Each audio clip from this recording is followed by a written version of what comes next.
Hola, muy buenas tardes. El día de hoy me complace presentarles nuestro webinar del mes de abril, titulado Diálogos sobre la depresión y ansiedad, en donde estaremos abarcando estos temas que son muy importantes, con la participación de una médico altamente calificada. Ella es la doctora Leslie Ruth Mirales Castañón. Ella es médico psiquiatra con una subespecialidad en psiquiatría infantil y del adolescente. Buenas tardes, doctora. Le doy la bienvenida.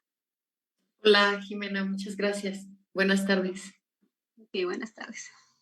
La doctora Mireles ha forjado una gran trayectoria en el ámbito médico, por lo cual voy a leer a continuación sus credenciales. Ella es, Gracias. ella es médico general por la Universidad Autónoma de Zacatecas, es médico psiquiatra por la Universidad Autónoma de Guadalajara, con sede en el Hospital San Juan de Dios, es médico psiquiatra infantil y de la adolescencia por la UNAM, con sede en el Hospital Psiquiátrico Infantil Dr. Juan N. Navarro, cuenta con maestría en terapia cognitivo-conductual por el Instituto Jalisciense de Terapia Cognitivo-Conductual. Tiene también una maestría en terapia infantil por el Centro de Terapia Familiar de Puebla. Además, la doctora cuenta con certificación para la detección de autismo con pruebas mexicanas e internacionales. Tiene certificación para la detección de trastorno por déficit de atención con hiperactividad, certificación para la integración social para personas neurodivergentes por la Universidad de California en Los Ángeles. Es también docente del Diplomado de Neuropsicología de la UNAM y además es parte del gran staff del Hospital San Agustín. Nuevamente, gracias, doctora, y si le parece, vamos a comenzar con las preguntas. Muchas gracias, Jimena. Claro que sí. Vamos aprovechando el tiempo. Muy bien, doctora, gracias. Doctora, ¿cómo puedo saber si lo que estoy experimentando es ansiedad o simplemente un estrés normal? Ok, mira, hablando del estrés normal, vamos a cambiar un poquito esto de normalizar cosas, porque llamar estrés normal sería como normalizar patologías. Entonces, vamos a cambiar una palabra que se llama afuncional. ¿Sale? Nosotros trabajamos muchas veces a través del estrés. La ansiedad o el estrés nos ayuda a determinar ciertas acciones que vamos a hacer o a protegernos de peligros que tenemos inminentes. Por ejemplo, la ansiedad o el estrés funcional nos ayuda a ver si va a haber un callejón oscuro en donde hay 5 personas que vemos, entonces nuestro propio estrés funcional nos dice, no te vayas por ahí, vámonos por acá. ¿Qué sucede cuando este estrés funcional empieza a tener demasiados disparadores? Por ejemplo, yo soy una persona que he estudiado, he estado moviéndome en ciertas cosas y como mi profesión lo amerita, tengo más riesgo de padecer alguna situación de salud mental. ¿Por qué? Porque me dedico a la misma salud mental. Tenemos algo que se llama factores de riesgo. Los factores de riesgo son cosas que nosotros vamos sumando a nuestra vida, nuestra edad, nuestra genética, situaciones de nuestra casa, economía, pareja, disfunciones parentales, familias disfuncionales. Estas son situaciones que nos van sumando a nuestro estrés funcional, que en momentos llega a ser ya no funcional. ¿Cómo es que me voy a dar cuenta que ya no es funcional? ¿Por qué? Porque este estrés mental, o que llamamos la preocupación constante, empieza a provocar síntomas a nivel de nuestro cuerpo y ya no nos permite tener como eso de cuando nos asustamos, vimos el callejón sin salida y dijimos, no me voy por acá, pero ya, me voy por el camino clarito, donde no hay nadie y me siento más tranquilo. Cuando hay una ansiedad, ya no puedo llegar a esa etapa de tranquilidad y presento pensamientos y sobrepienso demasiado todo lo que me está sucediendo y eso se refleja en mi cuerpo como algunos síntomas. La ansiedad generalizada tiene ciertos criterios que implican preocupaciones frecuentes, una fatiga constante, una preocupación que no puedo dejar. Mi mente no puede estar en calma y me anticipo a cosas que me van a pasar. Por ejemplo, digamos que un estresor normal es, tengo que dar una charla a las 6 de la tarde donde voy a tener cierto auditorio y no estoy preparada para la charla. Mi estrés funcional diría, prepárate para la charla. Mi estrés que no es funcional es, no puedo ni siquiera concentrarme para prepararme para esta charla y no me puedo calmar y no puedo lograr dar la charla. Entonces, eso sería ya algo que llamaríamos nosotros una ansiedad generalizada y entendamos que el decir normal nos puede ir confundiendo como, híjole, pues estaré bien, estaré mal, y eso puede hacer algunos juicios dentro de nosotros mismos que impida que nosotros tengamos una atención, porque vamos como normalizando ciertas situaciones que no son normales y por eso hay que cambiar un poquito este término y le vamos a empezar a llamar funcional. ¿Sale? Cuando ya nuestra función no está, le podemos decir que estamos entrando en situaciones que puedan necesitar una atención más especializada y podamos necesitar acudir a una atención médica. Okay. Muchas gracias, doctora. Una vez aclarado este tema sobre cómo distinguir ansiedad y estrés, quisiera profundizar un poquito más en el tema y preguntarle si es normal tener altibajos en el estado del ánimo o si pudiera considerarse como un signo de algo más serio como lo es la depresión. Ok, bueno, vamos a regresar a este mismo término, vamos a ir quitándole lo normal y vamos a ir a funcional. Muchas veces nosotros pues podemos tener un mal día, un día pesado, con demasiadas cosas que hicimos o tenemos una lista interminable, ¿no? De situaciones que eso nos deja cansados, desanimados, no me fue bien, pero esto puede pasar en ese mal día y yo me puedo dormir, descansar, me recupero y al día siguiente estoy nuevamente listo para el día siguiente, para resolver todos los temas que tengo que hacer en el día a día. Cuando estos altibajos se vuelven, hay que diferenciar dos situaciones. Una es la intensidad de los altibajos, es qué tanto estoy sintiendo estos altibajos. Por ejemplo, si en el altibajo llegan un cansancio extremo, una situación desesperanzadora de que ya nunca más voy a poder salir de esto, o en ocasiones hasta me puede generar un pensamiento de, ay no, ya, o sea, estoy tan cansado, estoy tan agotado de esto que prefiero la muerte, como un pensamiento, ¿no? O sea, no como otra cosa, sino llega un pensamiento y como, ay no, sería mejor ya dormirme y ya no despertar, o algo así. Y eso es una intensidad anormal o disfuncional. En este tema de que vamos a hablar de función. Nosotros en psiquiatría le llamamos disfuncional. Y la otra parte es cuando estos altibajos estoy subidones como de irritabilidad, estoy bajoneado todo el día, pero esto me dura más de una noche, me dura más.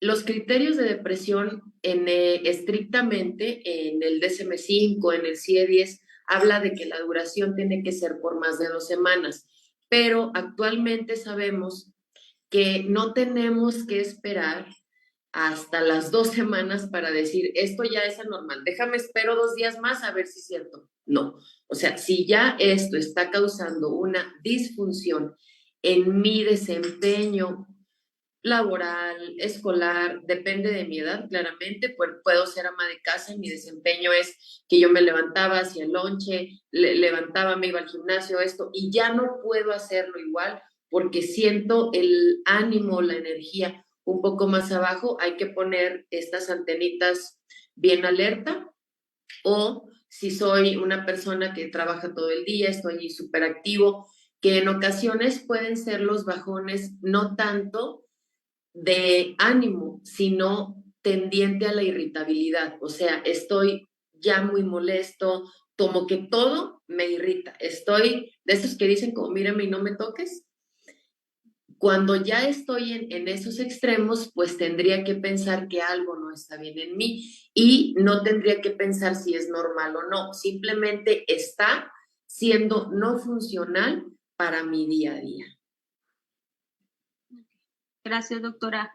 Hace unos momentos hablaba usted acerca de la ansiedad generalizada y de los ataques de pánico. Quisiera que nos platicara un poco de cómo podemos diferenciarlos y en qué consiste cada uno, por favor. Ok, bueno, vamos a englobar la ansiedad generalizada o el trastorno de ansiedad generalizada como un diagnóstico que tenemos en psiquiatría y el trastorno o los ataques de pánico que es como la traducción del inglés al español, pero aquí en español le llamamos un trastorno de ansiedad paroxística episódica, o sea, son episodios que me llegan, que aparecen de la nada, y esa es la traducción. En inglés se llama panic attack, y por eso le hemos como adaptado mucho a nuestra traducción. Estos dos se engloban dentro de varios trastornos que se llaman trastornos de ansiedad, que existen muchísimos, ¿sí? El trastorno de pánico es una presentación de la ansiedad que se presenta en una ocasión y viene como una respuesta de algo que yo tengo en mi memoria, por ejemplo. Vamos a hablar de este callejón que hablábamos al principio. Entonces yo, una ocasión, me expuse a atravesar un callejón que no tenía salida, había personas, decidí no hacerlo. Y yo guardo una memoria, que es una memoria que le digo memoria traumática. Si yo me hubiera metido al callejón, me hubiera pasado algo y hubiera aprendido que cada vez que esté en una cosa oscura donde haya poca gente, me va a pasar algo. Eso registra mi memoria. Decidí tomar otra ocasión, entonces no hubo aprendizaje. La ansiedad generalizada viene por tener varios estresores disparando. El ataque de pánico puede ser un disparador que se hace ya no por un hecho, sino por una memoria traumática que yo aprendí y que me expuse yo a una calle oscura en algún día cualquiera y ¡pum! Se me viene el disparador y se presenta como sudoración, palpitaciones, sensación de ahogamiento, sensación de muerte, sensación de que tengo un infarto, se me duermen los brazos, se me duerme la cara. Esto se llama parestesias. No, los pacientes lo describen como tengo un hormigueo, tengo la cabeza como embotada, estoy que no puedo y tengo ganas y deseos de salir corriendo. Y esto se llama ataque de pánico. Normalmente, la duración de un ataque de pánico es muy poca, porque es una descarga adrenérgica importante, la adrenalina se pone ahí y hay una descarga, se activa todo mi sistema nervioso y se presenta la descarga de adrenalina. Es como que esto se llama una situación de huida. Mi cerebro registró algo que no estaba sano y yo dije, tengo que huir. Pero como no hay un hecho, dije, pues, ¿de qué? Pero esto tiene que ver con memorias traumáticas. Los traumas se adquieren con cualquier situación, o sea, algo que yo pude haber vivido como un trauma se puede presentar y no sabemos cuándo se pueda presentar y por eso vienen los ataques de pánico. A diferencia, la ansiedad generalizada es una situación constante. Hay que ver que el ataque de pánico es paroxístico, se presenta como descarga a mi memoria traumática y la ansiedad generalizada es un acúmulo de situaciones de las cuales yo me anticipo y digo, ¿y si me pasa? ¿Y si me pasa? ¿Y si me pasa? También aprendidas de una memoria traumática, pero con diferentes síntomas. La ansiedad generalizada tiene más tendencia al insomnio, es frecuente, persistente.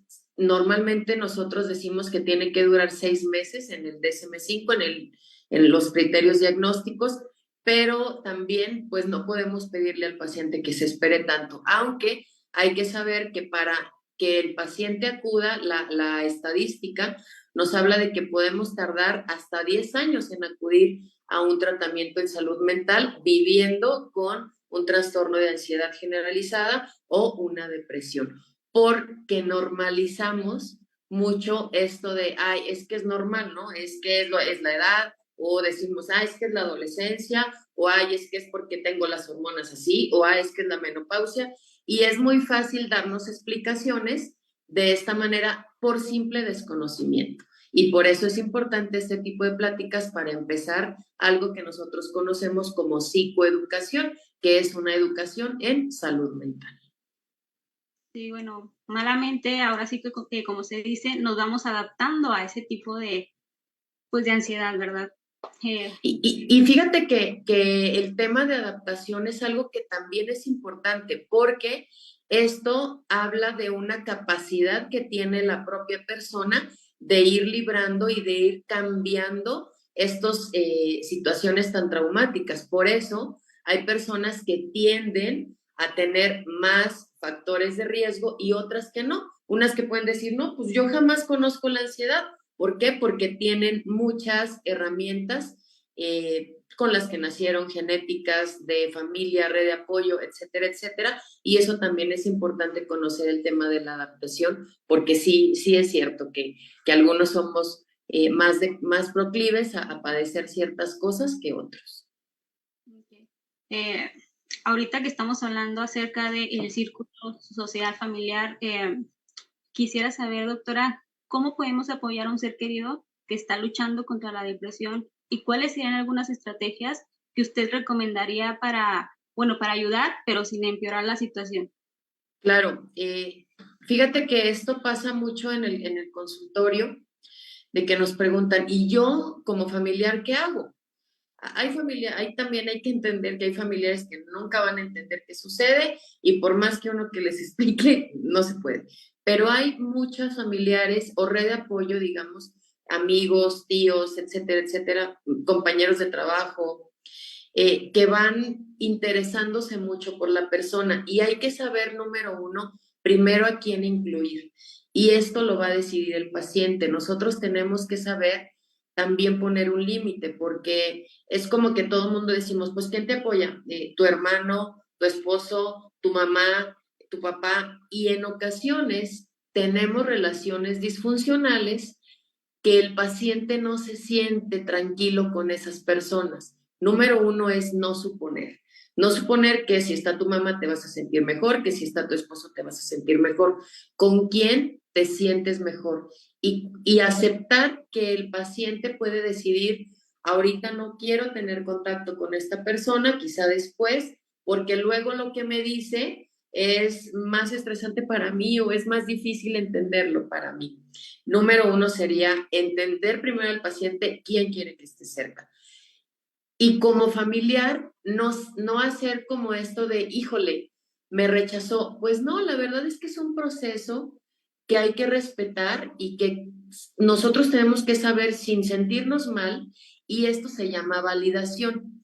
No tenemos que estar de acuerdo con el paciente para entender qué sucede, o con mi familiar. Solamente es entender, es validar qué está sintiendo. Siento que ahorita mi familiar no, mi mamá no es la mejor persona para estar conmigo, pues ahorita mi mamá no, prefiero que esté mi tío. Y esto hay que entenderlo. Y no ir a reclamar, ¿no? ¿Cómo? Pues es que es tu mamá, pues tiene que estar aquí. No ir juzgando, ¿no? No ponernos juzgones, porque luego somos muy tendientes a ponernos a veces un poco juzgoncillos y esto pues no nos va a ayudar. Lo otro que tendríamos que hacer es hacer un acompañamiento, porque muchas veces nos preguntan, ¿cómo apoyo? El apoyo, porque muchas veces, no sé, o sea, depende de nuestra crianza, vamos pensando en que les tenemos que resolver ciertas cosas y en realidad no hay que hacerlo. Hay que hacer un acompañamiento, como mi familiar me vaya permitiendo, me vaya dejando, informándome qué es la siguiente ocasión, qué es la depresión, cómo es que se dio. Muchas veces queremos respuestas, pero ¿por qué tienes depresión? Los porqués en realidad no son importantes en esos momentos. Hay que más bien entender qué situaciones están generando esto, porque siempre es, ¿y por qué le dio? ¿Y por qué le dio ansiedad? ¿Y por qué esto? Entonces, vamos cambiando un poquito de ir como preguntando el por qué, a decir qué necesitas, cómo te apoyo, es necesario, porque a veces ni el paciente sabe por qué le está pasando eso. Y es algo que se tiene que ir descubriendo con el proceso tanto terapéutico como farmacológico, psiquiátrico, etcétera, etcétera. Y esto puede ser muy frustrante para los pacientes. Exigir, pues, por qué no es lo mejor, es ir manteniendo una actitud proactiva, educándome, por ejemplo, cuando damos los diagnósticos, que es la depresión, que es el TDAH, todo esto, informarme a ver qué es, por qué tiene que durar tanto el tratamiento, por qué tiene que ir con el psicólogo, con cuál psicólogo, por qué tiene que hacer deporte, más bien como entender a través del amor y de la empatía qué es lo que necesita mi familiar, no a través de mi necesidad, sino a través de la persona por lo que lo está pasando. Existe también como este tema muy tabú oye, yo sé que le está pasando mal, pero no quiere ir a atenderse. Siempre tenemos como esto, sabemos que está deprimido, sabemos que está ansioso, pero ya le decimos que se atienda porque necesita y no quiere. Y eso también es algo que tenemos que entender, que cuando el paciente no tiene ganas de hacerlo, pues le tenemos que dar su espacio y que vaya psicoeducándose para saber por qué tiene que atenderse. Sí, así es. Como usted lo menciona, al final de cuentas, la familia, la sociedad, pues son pilares, ¿verdad? Son pilares de los cuales el paciente se va sosteniendo y Claro. por lo cual pues tiene que haber una confianza, porque si no hay confianza, yo pienso que al contrario, en lugar de ayudar, yo creo que podrían, perjudicar un poco, ¿no? Exactamente. Ok, doctora, hablando acerca de cuándo empezar a buscar ayuda profesional, usted como especialista, ¿cuándo considera o sea, que una persona debe buscar ayuda profesional para los problemas de la salud mental? Sí, bueno, mira, esta pregunta es una pregunta que yo creo que desde que yo empecé con el estudio de psiquiatría y todo, siempre nos preguntan cuándo. Durante el paso del tiempo, yo antes contestaba como muy impulsivamente esta pregunta y decía, no, pues cuando tengas estos síntomas, ta, ta, ta, ta, ta. Y ya con el paso del tiempo, la experiencia, el atender pacientes, eh, yo a veces he comparado mi profesión y pienso que, por ejemplo, los ginecólogos o los traumatólogos o los dentistas, como que les han preguntado esto hace mucho tiempo, o los cardiólogos, ¿no? ¿Cuándo ir con el cardiólogo? Entonces, ahorita ya tenemos como una educación de ir al dentista, de que es algo que tenemos que cuidar, y yo me siento a veces comparada como con una especialidad un poco, pues no nueva, la verdad, pero sí vamos a hablar de que la psiquiatría en auge tiene como varios picos y creo que la pandemia hizo que nos interesáramos un poquito más por la salud mental, como que antes ya teníamos el acceso, ¿no? Pero como que pandemia abrió esto del TikTok, estar más informados, todo esto. Y yo diría que en el momento en que tú empieces a sentir que ya funcionalmente no están sucediendo las cosas, o sea, igual y no juzgando, ¿eh? Hay que tener cuidado con los juicios porque luego decimos, ay, tengo tal edad y ya tendría que haber logrado una casa, esto, lo otro, ¿no? Como sucedió ahora con ciertas acciones políticas que se dieron. Entonces, no hay que juzgarlo, sino decir, a ver, hacer como un pensamiento más hacia adentro y decir, ok, mi vida está así, ¿cómo la estoy llevando? ¿Está satisfecha para mí? Y si no hay satisfacción en cuanto a la función de vida que es pareja, familia, amigos, trabajo, habrá que pensar en una atención en salud mental, ¿sí? Y esto te lo digo como psiquiatra infantil, o sea, desde edades muy tempranas, ¿no?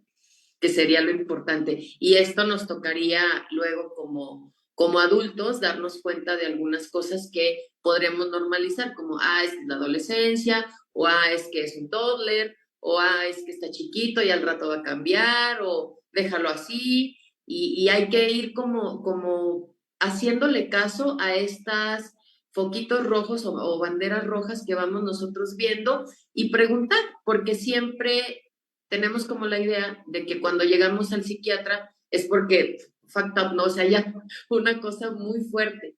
Y para evitar que se siga pensando así, yo creo que tendríamos que cambiar un poquito nuestra forma de pensar y de ver las cosas e ir desestigmatizando la salud mental y la atención en salud mental, ¿no? Generalizada.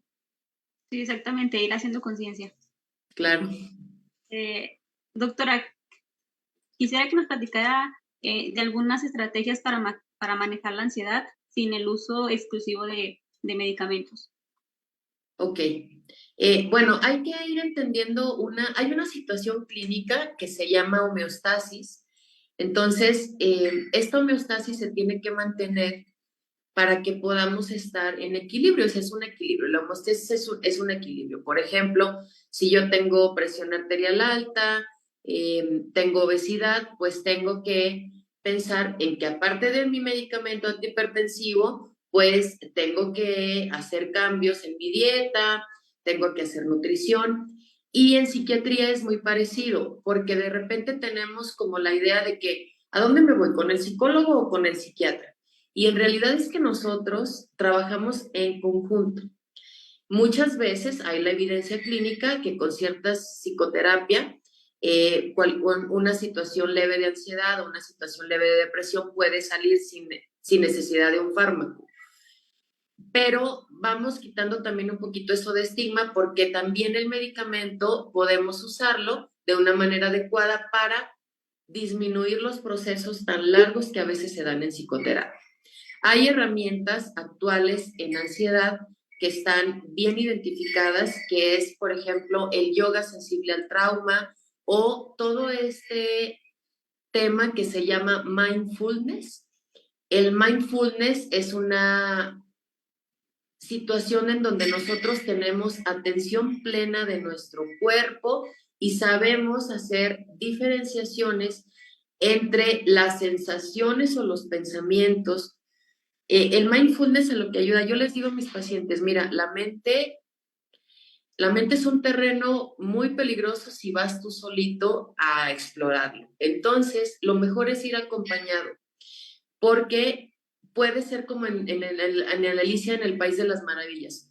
Muchas puertitas que se pueden ir abriendo diciendo, cómeme, ábreme, esto, lo otro, y pueden ser seductoras. Y podemos ir abriendo la caja de Pandora y salir mil cosas. Entonces, una estrategia muy buena sería primero hacerlo acompañado y tener, no irme como a hacer yo solito situaciones porque puede ser riesgoso, ¿sí? No sabemos qué más o cómo vaya a responder nuestro cuerpo y pueda provocar situaciones complejas. Por ejemplo, estas terapias de constelaciones y todo esto que no tiene mucha evidencia científica, tendríamos que calmarnos un poquito, pensar qué tan seguro es para nosotros y pedir un acompañamiento para que no vayamos explorando estos terrenos peligrosos. La situación del yoga sensible al trauma, ejercicio, todo el mundo sabemos que si hacemos ejercicio, comemos bien, pues obviamente vamos a reducir nuestra sensibilidad a tener mayor problema neurológico o disminuir el riesgo neurológico, ¿no? Y tener siempre como este acompañamiento sería algo que yo les recomendaría, no hacerlo solos y tener estas terapias de mindfulness que vayan todo como directo a la atención plena, ¿no? Muchas gracias, doctora. Gracias. Un poquito más a su subespecialidad, quisiera saber qué tan común es que los niños y adolescentes experimenten problemas de salud mental y uno como padre, cómo ayudarlos. Ok, bueno, La estadística es diferente, por ejemplo, en los trastornos, ¿no? Sabemos que la depresión infantil pues se puede presentar hasta en un 17%. Estoy hablando de 6, 7, 8 años, porque de repente podemos pensar, eh, hay una situación como vista hacia que el infante vive luego como un adulto pequeñito y no, las situaciones de un niño son situaciones diferentes, adaptación, entorno escolar, académico, exigencias, etcétera, etcétera. Entonces, tendríamos que ir individualizando para cada menor, pero en caso de ansiedad, el trastorno de ansiedad generalizada puede presentarse desde los 3 años, a partir de los 3 años, con una incidencia de hasta 36% durante toda la vida, con picos en donde se puede presentar como los 12 años, los 15 años, 17 años o 21 años, que todavía lo consideramos adultos jóvenes, aunque ya son adultos, en realidad el cerebro todavía trabaja un poco medio adolescente. Entonces hay que estar vigilando esto. Y en cuanto a depresión, tenemos una estadística pues del 17%, que es diferente, por ejemplo, en un adulto ya se llega como al 67%, entonces sí es una situación importante que hay que tomar en cuenta. Como padre, ¿qué hay que hacer? Focos rojos, banderas, ¿no? Si mi hijo está aislado, empieza irritable, empieza ya a tener un problema conductual, ya no se adapta a la escuela, de repente cambios muy drásticos, en cuanto a ansiedad y depresión.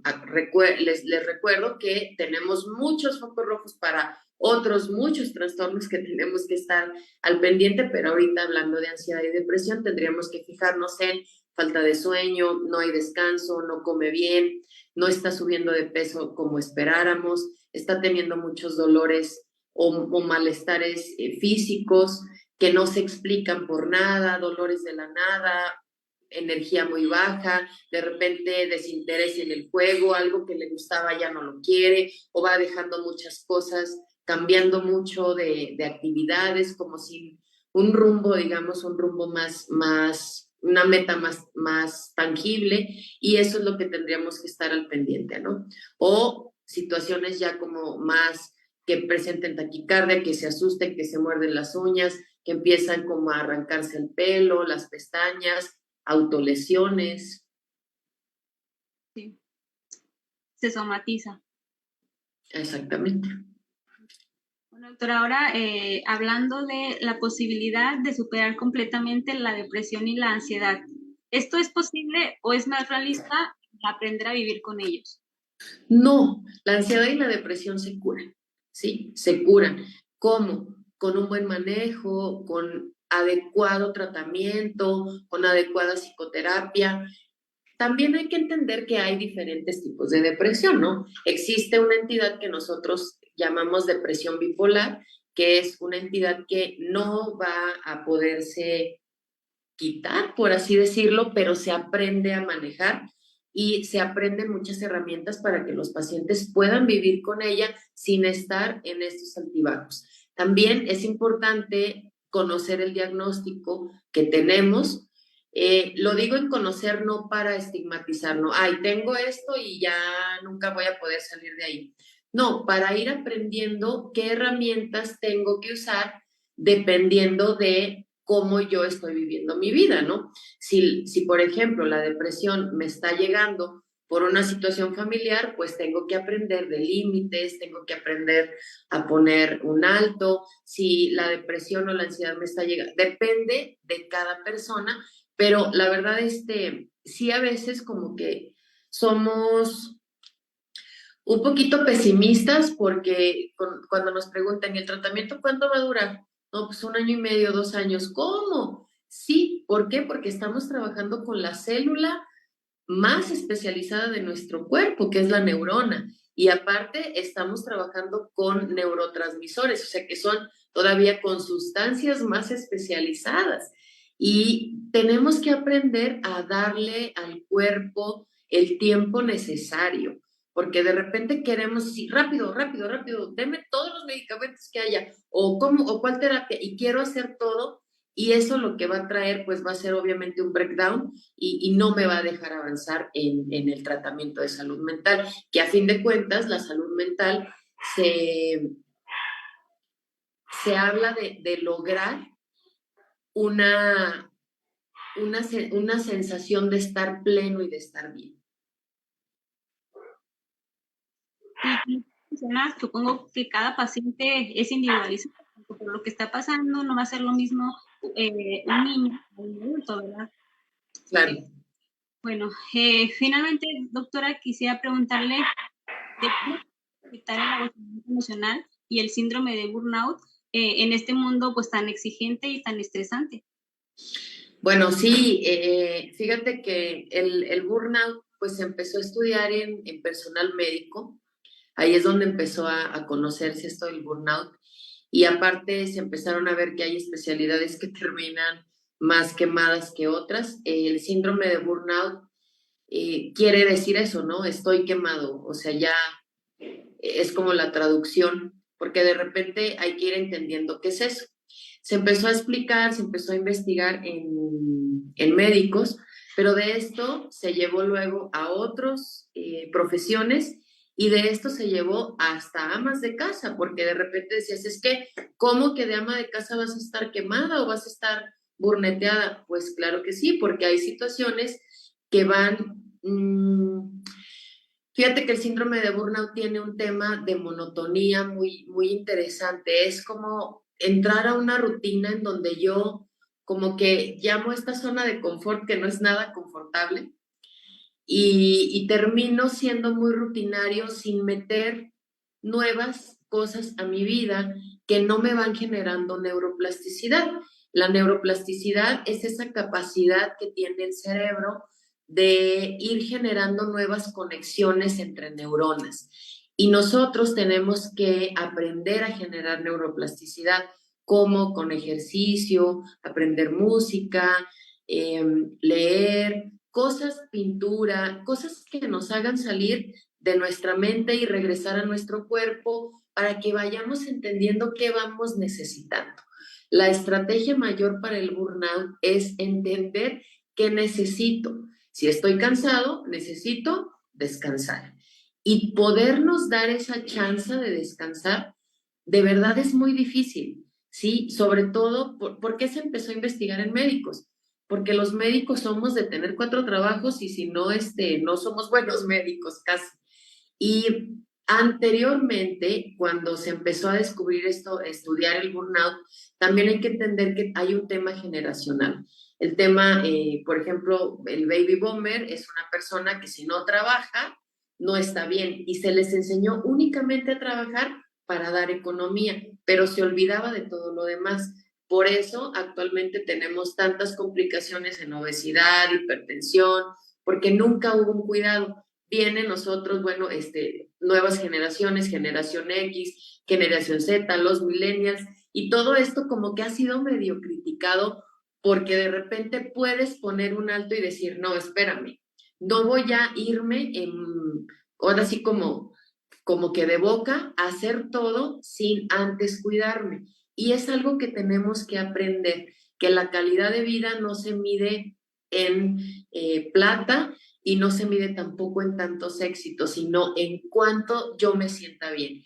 Y de repente, por ejemplo, para aprender a poner límites, a veces hay que practicar hasta con el espejo, ¿no? No lo voy a hacer porque a veces me siento muy comprometido porque muchas veces aprendemos a tener que dar por nuestras formaciones, nuestra familia, lo que estudiamos, es como tengo que dar y tengo que estar y tengo que estar y hay que aprender a sí estar, pero también decir no puedo de manera muy empática.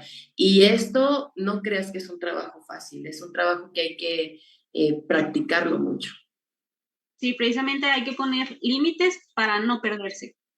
Y bueno, pues como sabemos, mantener una buena salud mental nos va a permitir afrontar el estrés, tomar decisiones adecuadas, vivir una vida plena, feliz, en un estado de bienestar, que es bueno, que es el objetivo, ¿verdad? Y a su vez, pues así se va formando una sociedad pues cada vez más fuerte.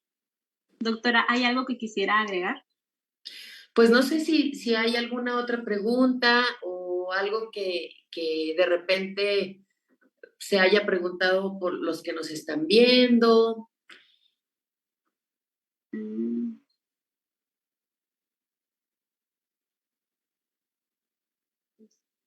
Me parece que no. Si se contestaron todas las dudas. Mm,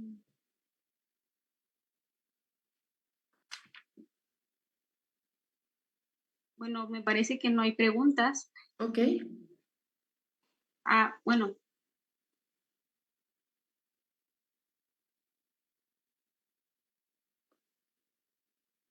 ok.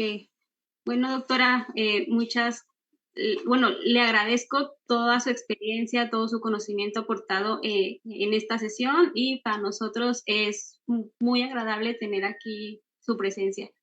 Muchas gracias por su tiempo y su dedicación y a todo el auditorio, gracias por acompañarnos y que tengan una excelente tarde. Gracias. Igualmente, muchas gracias, Jimena. Estoy a sus órdenes en el Hospital San Agustín.